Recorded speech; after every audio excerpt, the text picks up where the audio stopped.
이제 대통령의 한자 이름을 한자 풀이하는 시간이 이제 거의 끝에 다다랐습니다. 문재인 대통령 현직 대통령이죠. 문재인 대통령의 이름은 여기 있을 제자를 씁니다. 여러분 있을 제자와 범인 셋째 지지인 그럽니다. 요 있을 제자의 그 옛날 갑골문을 보면 이렇게 생겼습니다. 이게 나무라고 보면 어떤 표시를 한 모습이에요.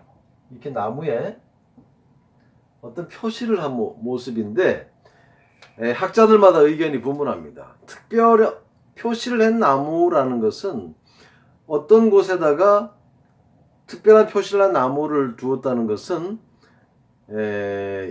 거기가 뭐 중요하다는 의미가 있을 수도 있고 여기에 어떤 신의 힘이 미치는 어떤 곳 뭐 이런 어떤 뜻도 있을 겁니다. 그래서 있을 제자는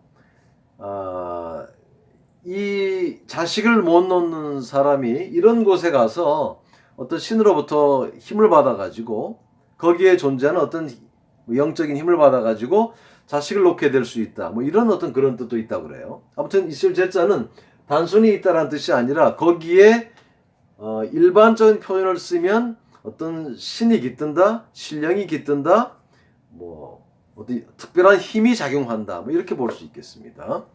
이 인자는 이제 셋째 지진이라는 것은 우리가 육식갑자 할 때 쓰는 말이고 원래 이 글자는 이건 이제 집이잖아요. 원래 그런 뜻은 아니고 이거는 옛날 그림을 보면 이게 이제 그 화살이라고 하면 이게 화살이잖아요. 화살은 이 화살에 여기 뭐 이렇게 중간에 이 통이 달린 모습이에요. 이게 이 범인자하고 이 누렇다 할 때 황자하고 옛날 그림이 거의 비슷합니다. 그래서 지금까지 연구한 바에 의하면 저도 이렇게 노력을 해서 알아내려고 했는데 지금까지 알아낸 바에 의하면은 이것도 물론 여러 설이 있습니다만 불화살, 화살에다가 특별한 어떤 표시를 한 화살이에요. 그러니까 밤에 이 불화살이 날아가는 모습에서 어두컴컴한 밤에 불화살이 날아가는 모습에서 이게 누를 황자가 되었을 것으로 추측합니다. 그러니까 이 인자도 길게 날아가는 화살의 모습인데 이게 범인 그래. 범인이라는 것은 그 육식갑자에서 범띠할 때 사용되는 뜻이고 원래 이 글자의 뜻은 특수한 어떤 표시를 한 화살이에요. 이것도 특수한 어떤 그 표시를 한 나무나 어떤 뭐 깃발이든지 그런 거 있듯이 이것도 어떤 특수한 표시를 한 화살입니다. 그러니까 문재인이라는 이 글자는 이 말은 이분들은 어떤 뜻을 가지고 이 이름을 줬는지 모르지만 한자에 원래 들어있는 뜻은 특별한 힘이 작용하는 어떤 곳 장소고 어떤 특별한 것을 상징하는 그 화살 이런 뜻이에요.